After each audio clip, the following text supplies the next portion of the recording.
خوش آمدید دوستو، میں ہوں امجد علی اور آپ سن رہے ہیں دانش آڈیو بک اور فلسفے کی جو سیریز ہم نے شروع کی ہے اس کی سیکنڈ ایپیسوڈ۔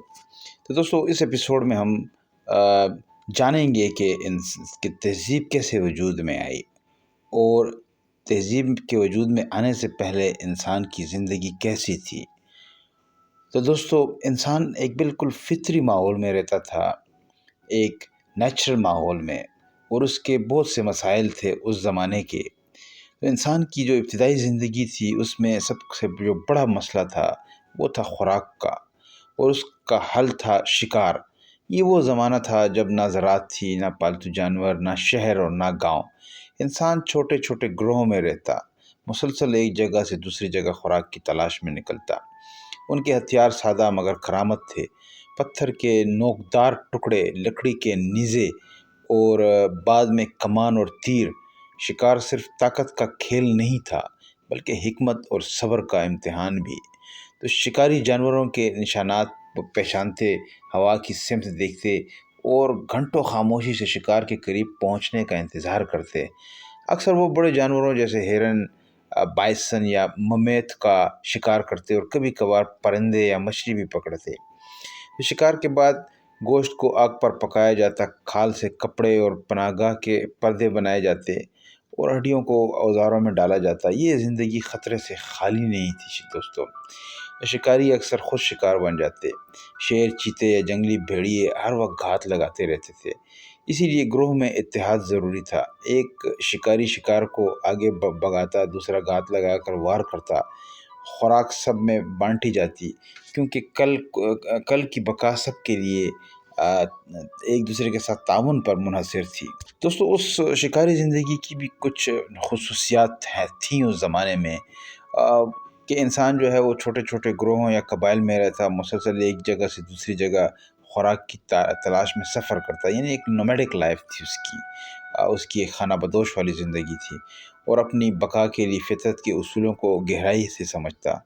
ان کی روزمرہ زندگی میں جو تھا وہ جانوروں کے قدموں کے نشانات پہچانا، جیسے بھی ہم نے ذکر کیا۔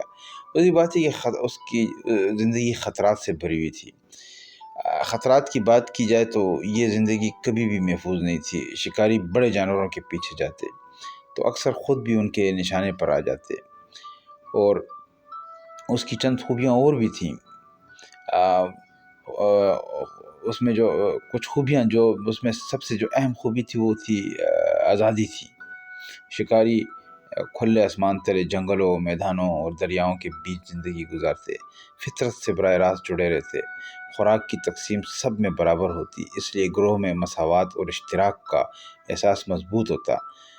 تو وہ ایک اشتراکی زندگی گزار رہے تھے، ایک ابتدائی اشتراکیت جس کو ہم ایک کمیونسٹ سوسائٹی بھی کہہ سکتے ہیں، مگر یہ اینشینٹ کمیونسٹ سوسائٹی۔ جسمانی طور پر یہ زندگی جو ہے وہ انسان کو مضبوط، چست اور ماحول سے ہم آہنگ رکھتی، مگر اس کے ساتھ ساتھ انسان میں مشاہدہ کرنے، منصوبہ بندی کرنے اور تعاون کرنے کی صلاحیتیں بھی پیدا ہوئیں، جو بعد میں تہذیب کی بنیادیں بنیں۔ لیکن دوستو پھر اس شکاری زندگی سے آہستہ آہستہ انسان نے تہذیب کی جانب اپنا سفر جاری رکھا، اور آہستہ آہستہ وہ ایک تہذیب میں رہنے لگا جہاں پر وہ زراعت پہ زیادہ تر اس کا انحصار زراعت پہ تھا۔ تو اس کی کئی وجوہات تھی کہ وہ انسان نے شکاری زندگی کو کیوں چھوڑا، اور کیوں انسان جو ہے اس نے تہذیب شروع کی، اور کیسے۔ یہ ایک نیچرل عمل ہے، یہ ایک ارتقاء کا عمل ہے، ایک ارتقاء کی کہانی ہے۔ اس میں جو سب سے بڑی وجہ تھی وہ یہ تھی کہ آب و ہوا میں تبدیلی آئی تھی جب برفانی دور ختم ہوا، کیونکہ ایک برفانی دور بھی گزرا ہے۔ اس دور میں زراعت ممکن نہیں تھی، تو انسان کو شکار پہ ہی انحصار کرنا تھا۔ تو جب برفانی دور ختم ہوا اور زمین کے کئی حصے زراعت کے لیے موزوں ہو گئے، تو اس سے انسان کو ایک جگہ ٹھہر کر پودے اگانے اور اناج ذخیرہ کرنے کا ایک موقع ملا۔ اور دوسری وجہ یہ تھی کہ شکار کے جو ذرائع تھے وہ کم ہوتے جا رہے تھے، بڑے جانوروں کی آبادی کم ہوئی اور وہ تقریباً معدوم ہونے لگے۔ اور جس کے باعث انسان نے خوراک کے متبادل ذرائع تلاش کیے، تو کھیتی باڑی، اور اس نے پھر جانوروں کو بھی پالنا شروع کر دیا۔ یعنی پالتو جانور پہلے نہیں تھے، وہ شکار کرتے تھے اس کا، مگر پھر انسان نے آہستہ آہستہ کھیتی باڑی جیسی شروع ہوئی تو پھر انہوں نے جانوروں کو گھروں میں رکھنا شروع کر دیا، اور ان سے کئی مختلف فائدے لیے جاتے تھے۔ اور تیسرا جو عمل تھا وہ یہ تھا کہ آبادی میں اضافہ ہو رہا تھا، اور جیسے جیسے گروہوں میں افراد بڑھتے گئے، خوراک اور وسائل کی ضرورت بھی بڑھی، تو شکار کی زندگی محدود وسائل پر منحصر تھی، اور جبکہ کھیتی باڑی جو ہے وہ ایک مسلسل اور زیادہ خوراک دینے والا ذریعہ بنی۔ اور پھر آہستہ آہستہ سماجی تنظیمیں بنی۔ کھیتی باڑی اور بستیوں نے انسانوں کو مستقل رہائش، زمین کی ملکیت اور تقسیم محنت کا تصور دیا۔ کچھ لوگ کھیتی کرتے، کچھ مویشی پالتے، کچھ اوزار بناتے اور کچھ حفاظت پر مامور ہوتے۔ تو اس طرح آہستہ آہستہ انسان نے سیکھ لیا کہ کام کو کیسے تقسیم کیا جائے گا، اور معاشرے میں، سماج میں مختلف لوگ جو ہیں ان کی مختلف صلاحیتیں تھیں، تو اس صلاحیتوں کے مطابق انہوں نے اپنا اپنا کام جو ہے وہ تقسیم کر دیا۔ یہ ایک فطری عمل تھا۔ اور اس میں جو پانچویں وجہ تھی وہ تھی ذخیرہ اور تجارت کا آغاز۔ جب خوراک اور دوسری اشیاء ضرورت سے زیادہ پیدا ہوئی تو انہیں محفوظ کرنے اور دوسرے گروہوں کے ساتھ تبدیل کرنے کا رجحان پیدا ہو گیا، اور یہیں سے تجارت جو ہے وہ شروع ہوئی اور منڈیوں کی بنیاد پڑی، اور پھر ایک ثقافتی ترقی ہوئی، اور بستیوں میں رہنے سے جو ہے زبان، رسم و رواج، فنون اور مذہبی نظام زیادہ منظم ہوئے، جو بعد میں مکمل تہذیب کی شکل اختیار کر گئے۔ اور تہذیب کے ابھرنے میں تو اس میں سب سے جو اہم کردار ادا کیا تھا وہ زراعت نے کیا تھا، ایگریکلچر نے۔ زراعت نے تہذیب کے ابھرنے میں بنیادی کردار ادا کیا، کیونکہ جب انسان نے بیج بونے اور فصل اگانے کا ہنر سیکھا تو خوراک کی فراہمی کا انحصار شکار اور جنگلی پودوں پر کم ہو گیا۔ اور یہ ایک ایسا موڑ تھا جس نے انسان کو ایک جگہ مستقل رہنے کا موقع دیا۔ پہلے انسان نہیں رہ سکتا تھا ایک جگہ، کیونکہ وہ خوراک کی تلاش میں در در کی ٹھوکریں کھاتا، جنگلوں میں نومیڈک لائف گزارتا۔ مگر چونکہ زراعت جو ہے اس کا تعلق ایک زمین کے ٹکڑے سے تھا، ایک خطے سے تھا، اور ایک ایسا ٹکڑا جہاں پر زراعت کی جا سکے، جہاں پر پانی موجود ہو۔ اکثر دریاؤں کے کناروں پہ جو ابتدائی بستیاں تھیں وہ آباد ہوئیں، تو اس کی سب سے بڑی وجہ یہی تھی کہ ان کو زراعت کے لیے پانی موجود ہوتا تھا۔ ابھی بھی دیکھیں تو دریائے نیل مصر میں، اور یہاں پر دریائے سندھ کا جو ذکر ہوتا ہے، تو ان کے کناروں پہ ہی جو ابتدائی بستیاں تھیں وہ آباد ہوئیں، اور کھیت اور کھلیان جو ہے وہ بسنے کی جگہوں کے قریب ہونے لگے، اور یوں گاؤں اور بستیاں وجود میں آئیں۔ تو زراعت نے خوراک کی پیداوار میں تسلسل اور وافر مقدار فراہم کی۔ فصلوں کو محفوظ کر کے ذخیرہ کرنے سے قحط کے دنوں میں بقا ممکن ہوئی۔ اس تسلسل نے آبادی میں اضافہ کیا اور بڑے بڑے گروہوں کو ایک جگہ آباد ہونے کی سہولت دی۔ تو زراعت کے ساتھ ہی زمین کی ملکیت کا تصور بھی ابھرا، اور لوگ اپنی زمین، کھیت اور پانی کے ذرائع کے مالک بنے۔ یہ ملکیت سماجی ڈھانچے، قوانین اور نظم و ضبط کی بنیاد بنی، اور زراعت میں محنت کی تقسیم کو جنم دیا۔ ہر شخص کو کھیتی کرنے کی ضرورت نہیں پڑی، اس لیے کچھ لوگ اوزار بنانے، کپڑا بنانے، تعمیرات میں لگ گئے، اور یہی تقسیم محنت، فنون، دستکاری اور تجارت کے فروغ کا ذریعہ بنی۔ تو زراعت نے آبپاشی کے نظام کو، کھیتوں کی منصوبہ بندی کو، موسمی حساب کتاب کو اہم بنا دیا۔ اب چونکہ یہ تمام چیزیں ضروری تھیں انسان کی بقا کے لیے، تو جس سے سائنس اور ریاضی اور انجینئرنگ جیسے شعبوں نے بھی جنم لینا شروع کر دیا۔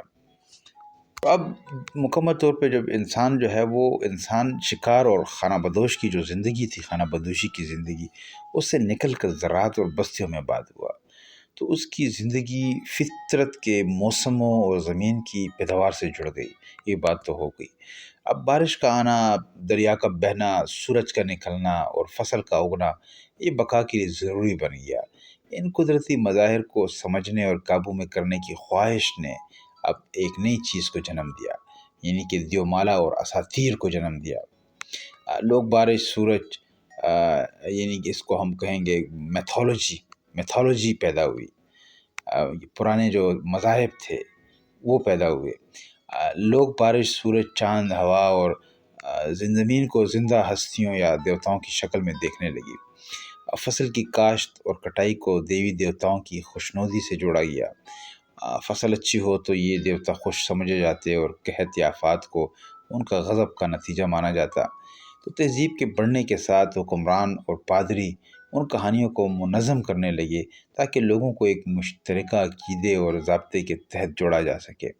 یوں دیومالا نے مذہبی رسومات، تہواروں اور سماجی اصولوں کی بنیاد بنائی۔ تو اساطیر نے انسانی جذبات، خوف، امید اور اخلاقی سبق دینے کا کام بھی کیا۔ ہیرو، دیوتا اور جانوروں کی کہانیاں سن کر لوگ بہادری، قربانی اور انصاف جیسے تصورات سیکھتے۔ یہ کہانیاں نسل در نسل منتقل ہوئیں، سینہ بہ سینہ، اور تہذیب کی اجتماعی یادداشت کا حصہ بن گئیں۔ تو دوستو، اس طرح تہذیبوں نے ابھرنا شروع کر دیا تو دنیا کے مختلف خطوں میں تقریباً کم و بیش ایک دوسرے کے پیچھے بہت سی تہذیبوں نے جنم لیا۔ اس میں جو سب سے پرانی تہذیب تھی تو وہ میسوپوٹیمیا، جو کہ دجلہ و فرات کے کنارے پہ آباد ہوئی، اور اس میں ایک ہماری انڈس ویلی ہے، یہ بھی بہت پرانی تہذیب ہے، مگر یہ میسوپوٹیمیا کے بعد میں یہ وجود میں آئی۔ اسی طرح چائنیز سویلائزیشن ہے، ایرانین سویلائزیشن ہے، اور پھر بعد میں تقریباً 800 قبل مسیح میں یہ جو پرانی تہذیبیں ہیں یہ تقریباً شروع ہوئی تھی 3500 قبل مسیح سے۔ ان کا ہمارے پاس ریکارڈ موجود ہے، یا مطلب ان کی ہسٹری جو ہے اس کی موجود ہے۔ اور جو یونانی تہذیب تھی یہ پھر تقریباً یہ پھر نئی تہذیب تھی ان کے مقابلے میں، کیونکہ یہ 800 قبل مسیح میں وجود میں آئی۔ اب یونانی تہذیب کی جو خاص اہمیت ہے وہ فلسفے کی وجہ سے ہے، کیونکہ یہاں پر فلسفے اور سائنس نے جنم لیا، اور یہی وہ پہلی تہذیب ہے۔ اس سے پہلی تہذیبوں میں بھی کچھ نہ کچھ علم کے حوالے سے کچھ چیزیں ڈیولپ ہوئیں، جیسے میتھمیٹکس جو ہے وہ اس کا تعلق یہ بتایا جاتا ہے کہ جی کیا نام ہے اپنا انڈین تہذیب، وہاں پر بھی میتھمیٹکس پہ کام ہوا تھا۔ اسی طرح بیبیلونین جو تہذیب تھی وہاں پر فلکیات نے جنم لیا تھا۔ تو اس طرح بہت سی چیزیں آہستہ آہستہ اور تہذیبوں، مگر وہاں پر ایک منظم سائنس اور فلسفے کا شکل نہیں اختیار کیا انہوں نے، وہ میتھالوجی کے ساتھ ہی اٹیچڈ رہیں۔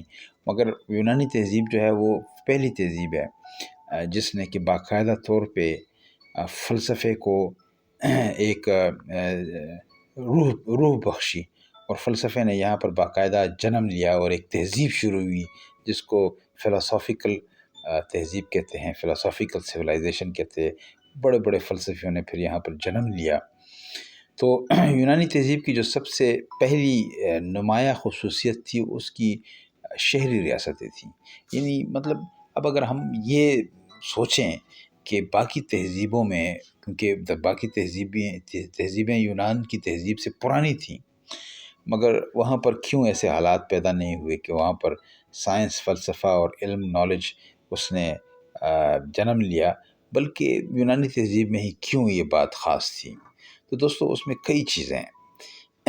یونانی تہذیب اصل میں اس پہ اگر ہم بات کریں تو یہ کہ یہاں پر جو سیاسی نظام تھا وہ بہت دوسروں کے مقابلے میں، دوسری تہذیبوں کے مقابلے میں کافی ڈیولپ تھا۔ یعنی یہاں پر سٹی سٹیٹس تھیں، جیسے کہ ایتھنز، اسپارٹا، کورنتھ اور تھیبس جیسے شہر آزاد ریاستوں کی طرح کام کرتے، اپنے قوانین، حکومت اور فوج رکھتے۔ یہ چھوٹی چھوٹی ریاستیں تھیں، چھوٹی چھوٹی، اور یونان جو ہے یہ ایک منظم نظام یہاں پر نہیں تھا، بلکہ یہاں پر ہر اسٹیٹ کا، ہر سٹی کا سٹی اسٹیٹ ہوتی تھی، اور ہر سٹی اسٹیٹ کے اپنے قوانین ہوتے تھے۔ تو دوسری اہم خصوصیت ان میں جمہوریت تھی۔ اس زمانے میں قبل مسیح میں جمہوریت، مگر یہ اس جمہوریت سے بالکل ڈیفرنٹ تھی جو آج کل جو ماڈرن جمہوریت ہے، ڈیموکریسی، تو جو کہ ابھی ماڈرن دور میں پیدا ہوئی، مگر تھی یہ لفظ جو ڈیموکریسی ہے یہ وہیں سے آیا ہے، یعنی کہ یونانی تہذیب سے۔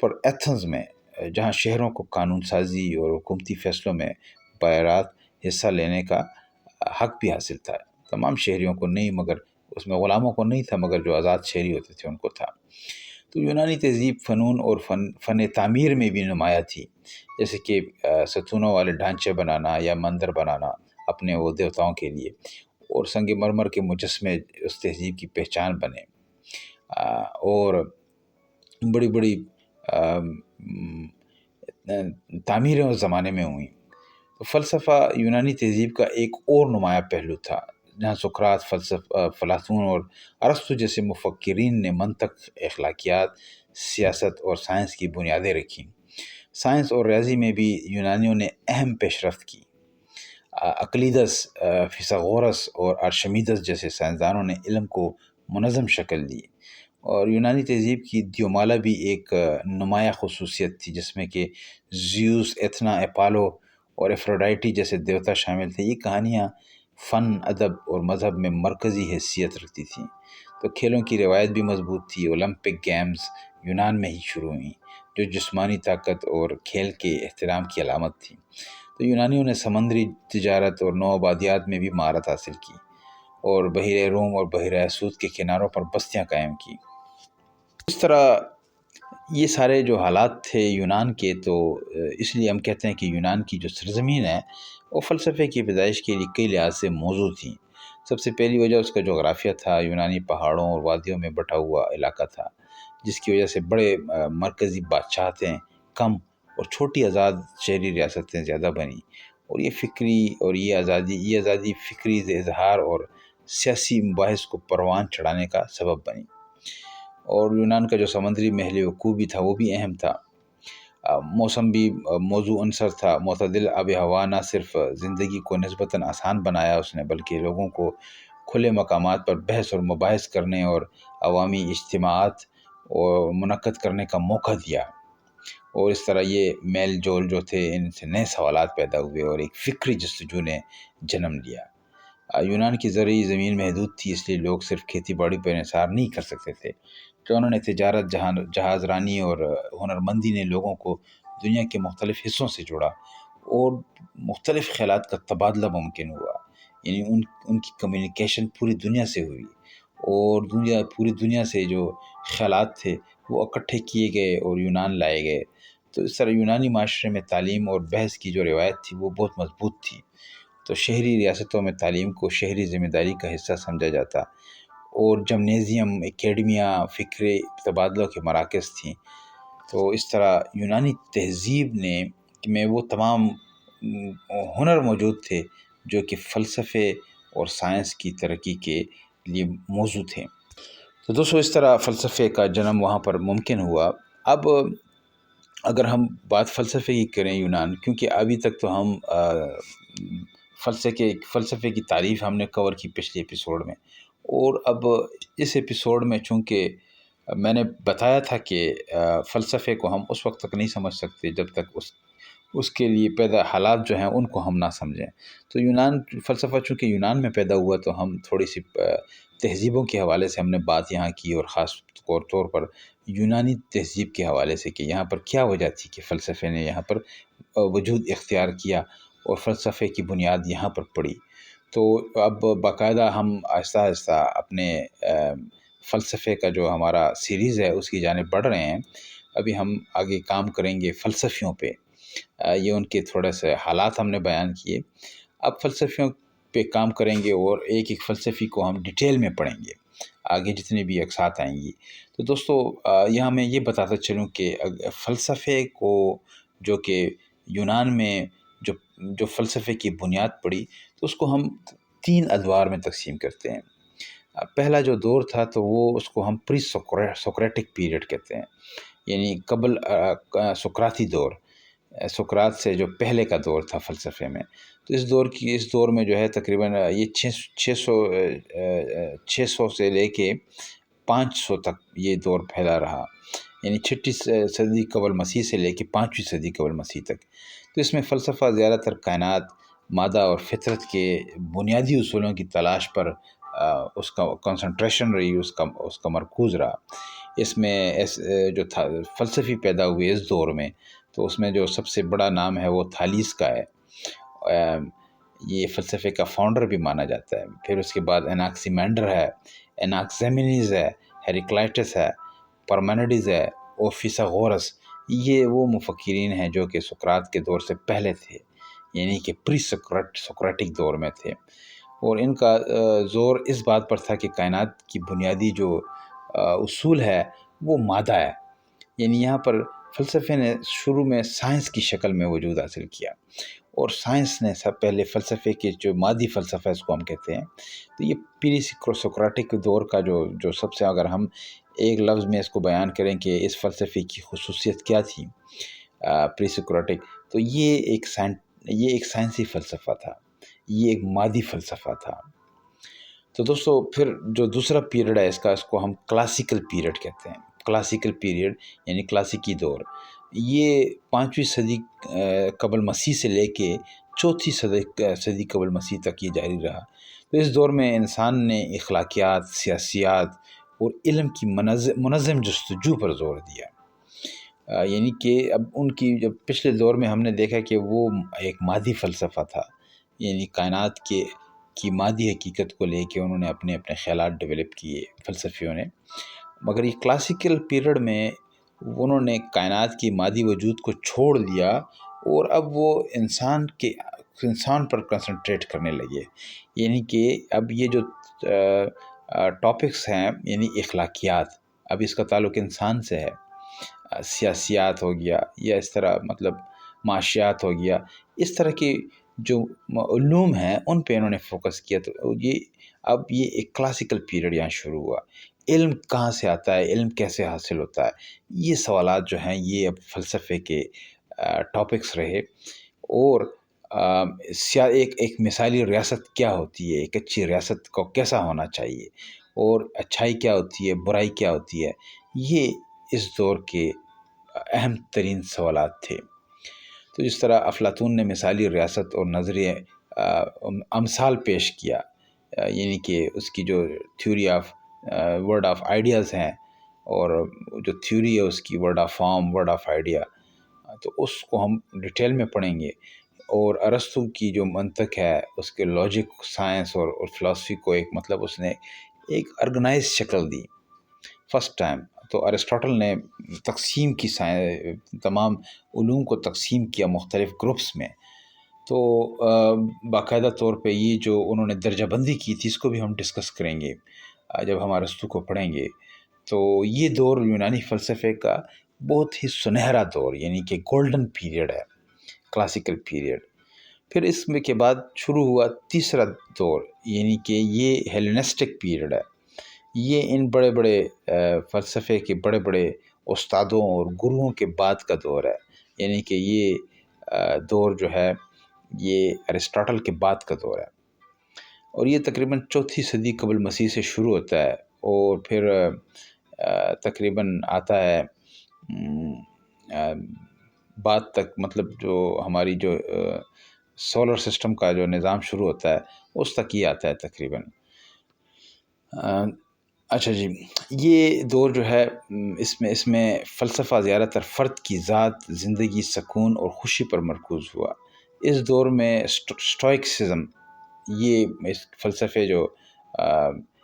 فلسفے کے جو بڑے بڑے گروہ تھے، بڑے بڑے جو گروپس تھے، وہ اسٹوئکسزم تھا، دوسرا اس میں اسکیپٹسزم تھا، اور ایپیکیورینزم تھا، اور اس کے ساتھ جو ہے نیو پلیٹونک تھے، نیو پلیٹونزم تھا۔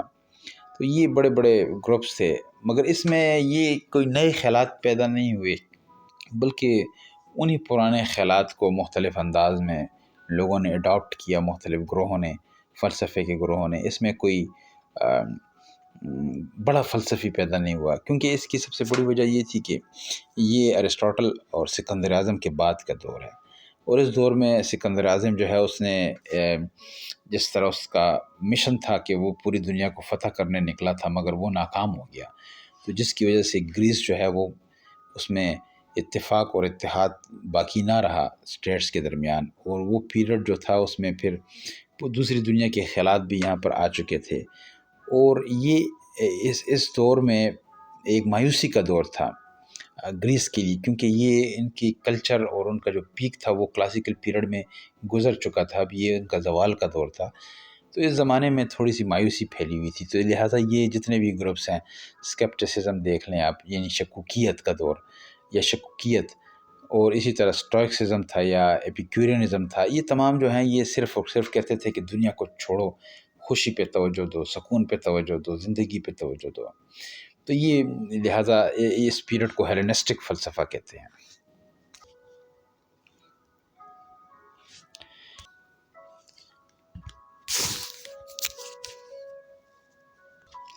تو دوستو اگلی قسط میں ہم یونانی فلسفے کے پہلے بڑے دور یعنی کہ پری سوکریٹک فلسفی پر بات کریں گے، اور جہاں ہم دیکھیں گے کہ ابتدائی مفکرین نے کائنات، مادہ اور فطرت کے راز جاننے کی کوشش کیسے کی۔